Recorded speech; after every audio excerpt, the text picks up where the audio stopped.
Hello friends, இன்றைக்கி நாம் ட்ரெடிஷ்னலான sweet recipe ஒன்று எப்படி செய்கிறதுன்னு பார்க்க போகிறோம். அதாவது ஜாங்கிரி எப்படி செய்கிறதுன்னு பார்க்கலாம். இது எனக்கும் என் கிட்ஸ்க்கும் ரொம்ப பிடிச்ச ஒரு ஸ்வீட்.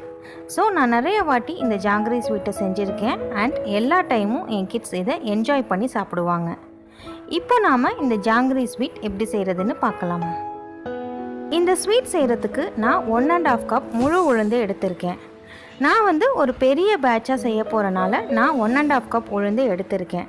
நீங்கள் கொஞ்சமாக செய்ய போகிறதா இருந்தால் 3/4 கப் அப்படி இல்லைனா 1 கப்னு கம்மி பண்ணி கூட சேர்த்துக்கலாம். அப்புறம் அதில் 1.5 ஸ்பூன் இட்லி அரிசி, அதாவது புழுங்கல் அரிசி ஆட் பண்ணிக்கோங்க. 1 கப் உளுந்துக்கு 1 ஸ்பூன் அரிசி அப்படிங்கிற ரேஷியோவில் ஆட் பண்ணிக்கோங்க. நான் 1.5 கப் உளுந்து எடுத்துருக்கிறனால நான் 1.5 ஸ்பூன் அரிசி சேர்த்துருக்கேன். இந்த அரிசி லைட்டாக கிறிஸ்பினஸ் கொடுக்கும். உங்களுக்கு கிறிஸ்பினஸ் வேண்டாம்னா நீங்கள் இதை ஸ்கிப் பண்ணிக்கலாம். அப்புறம் அதை தண்ணி ஊற்றி நல்லா வாஷ் பண்ணிக்கோங்க. அப்புறம் அது மூழ்கிற அளவு தண்ணி ஊற்றி ஒரு 1 hour to 2 hours நல்லா ஊற வச்சுக்கோங்க. ஸோ இப்போ 2 hours கழித்து நம்ம உளுந்து நல்லா ஊறி இருக்குது. இதை இப்போது மிக்சியில் அப்படி இல்லைனா கிரைண்டரில் இதை நல்லா ஸ்மூத் பேஸ்ட் மாதிரி அரைச்சிக்கோங்க. உளுந்து அரைக்கும் போது ஜஸ்ட் 1 or 2 ஸ்பூன் அளவு தண்ணி மட்டும் ஊற்றி அரைச்சிக்கோங்க. ரொம்ப தண்ணியாக அரைச்சிடக்கூடாது, அப்புறம் ஜாங்கிரி ஷேப்பாக வராது. நல்லா உளுந்து வடைக்கு அரைக்கிற மாதிரி நல்லா திக்காக அரைச்சிக்கோங்க. ஸோ இப்போ உளுந்து நல்லா ஃபைன் பேஸ்ட் மாதிரி அரைச்சாச்சு. அண்ட் இது பாருங்கள் எவ்வளோ திக்காக அரைச்சிருக்கேன்னு. இப்போ இதில் நாம் கலருக்கு கொஞ்சமாக கேசரி பவுடர் ஆட் பண்ணிக்கலாம். அப்புறம் ஒரு 2 பிஞ்ச் அளவு சால்ட் ஆட் பண்ணிவிட்டு இதை நல்லா மிக்ஸ் பண்ணிக்கோங்க.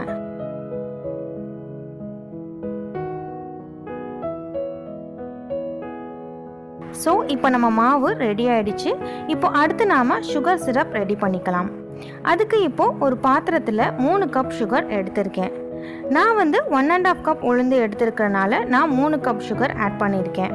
நீங்கள் 1 கப் உளுந்து எடுத்திருந்தீங்கன்னா 2 கப் சுகர் ஆட் பண்ணிக்கோங்க. அதாவது 1க்கு 2 பங்கு சுகர் எடுத்துக்கணும். அப்புறம் அதில் 1.5 கப் தண்ணி ஊற்றி இதை 1 ஸ்ட்ரிங் கன்சிஸ்டன்சிக்கு கொண்டு வரணும்.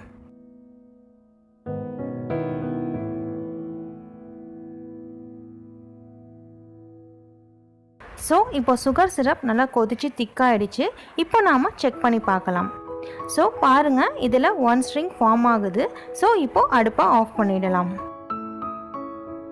அப்புறம் அதில் ½ லெமனோட ஜூஸை ஆட் பண்ணிக்கோங்க. ஸோ தட் சுகர் சிரப் 6 நாளும் கிறிஸ்டல் ஆகாமல் இருக்கும். அப்புறம் அதில் 1 ஸ்பூன் ரோஸ் எசன்ஸ் ஆட் பண்ணிக்கோங்க. இது ஜாகரிக்கு சூப்பரான ஒரு ஃப்ளேவர் கொடுக்கும். அப்புறம் அதில் 2 ஏலக்காய் ஆட் பண்ணிவிட்டு நல்லா மிக்ஸ் பண்ணிக்கோங்க. இந்த சுகர் சிரப்லேயும் கொஞ்சமாக கேசரி பவுடர் ஆட் பண்ணிக்கோங்க. ஸோ தட் ஜாங்கிரியோட கலர் இன்னும் நல்லா சூப்பராக டார்க்காக வரும். நான் ஆட் பண்ணும்போது வீடியோ எடுக்க மறந்துட்டேன், ஸோ அதை காட்டலை. அப்புறம் இப்போது ஜாங்கிரி செய்கிறதுக்கு ஒரு காட்டன் கிளாத்தில் இந்த மாதிரி சென்டரில் ஒரு சின்ன ஹோல் போட்டு வச்சுருக்கேன். இதில் தான் நான் இன்றைக்கி ஜாங்கிரி சுட போகிறேன். உங்கள்கிட்ட plastic cover or piping bag இருந்தால் அதை கூட நீங்கள் யூஸ் பண்ணிக்கலாம். உங்களுக்கு எது கம்ஃபர்டபுளாக இருக்கோ அதை யூஸ் பண்ணிக்கோங்க. அப்புறம் அதில் நம்ம மாவை ஆட் பண்ணிவிட்டு அதை ஃபர்ஸ்ட் ஒரு பிளேட்டில் இந்த மாதிரி செஞ்சு ப்ராக்டிஸ் பண்ணிக்கோங்க. உங்களுக்கு ஓரளவுக்கு ஐடியா கிடைச்சதும் நீங்கள் ஆயிலில் புழிஞ்சிக்கலாம். இப்போ அடுத்து நாம் ஆயிலை ஹீட் பண்ணிக்கலாம். நான் இன்றைக்கி ஒரு தட்டில் ஆயில் ஊற்றி வச்சுருக்கேன். ஏன்னா ஜாங்கிரி இந்த மாதிரி ஃப்ளாட்டாக இருக்கிற சர்ஃபேஸில் புளியும் போது ஷேப் ஈவனாக வரும். அதனால் அதே போல் ஆயில் 1 இன்ச் அளவுக்கு ஊற்றிக்கிட்டால் போதும். அப்புறம் ஹீட் மீடியம்லேயே தான் இருக்கணும். ரொம்ப ஜாஸ்தி ஹீட்டில் இருந்தால் ஜாங்கிரி டக்குன்னு கருகிடும் அண்ட் நமக்கும் புளிய முடியாது, கை ரொம்ப சுடும். ஸோ லோ டு மீடியம் ஃப்ளேமில் வச்சே தான் நீங்கள் ஜாங்கிரி சுடணும். ஒரு பக்கம் அது லைட்டாக வெந்ததும் அதை நாம் அடுத்த சைடு திருப்பி போட்டு 2 சைடும் கொஞ்சம் கிறிஸ்பியாக வந்ததும் அதை ஒரு பிளேட்க்கு மாற்றிக்கலாம். அப்புறம் அதை சுகர் சிரப்பில் ஆட் பண்ணி நல்லா டிப் பண்ணிவிட்டு ஒரு 10 மினிட்ஸ் நல்லா ஊறினதும் அதை வெளியில் எடுத்து வச்சுக்கலாம்.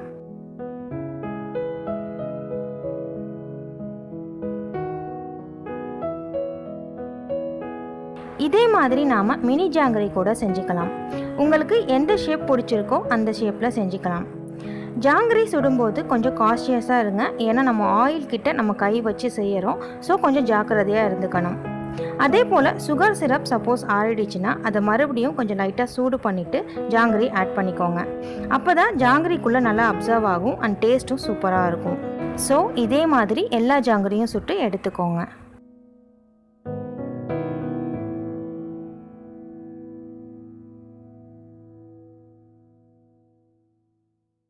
இப்போது நம்மளோட சூப்பரான அண்ட் எம்மியான ஜாங்கிரி ரெடி ஆகிடுச்சு. இது ரொம்ப டேஸ்டியாக இருக்கும் அண்ட் கிட்ஸ்க்கு இது ரொம்ப பிடிக்கும். ஸோ பாருங்கள் நம்மளோட ஜாங்கிரி எவ்வளோ சூப்பராக ஜூஸியாக இருக்குன்னு. இதை ஒரு பாக்ஸில் ஸ்டோர் பண்ணி வச்சு ஒரு 4 to 5 days வரை சாப்பிடலாம். ரொம்ப சூப்பராக இருக்கும்.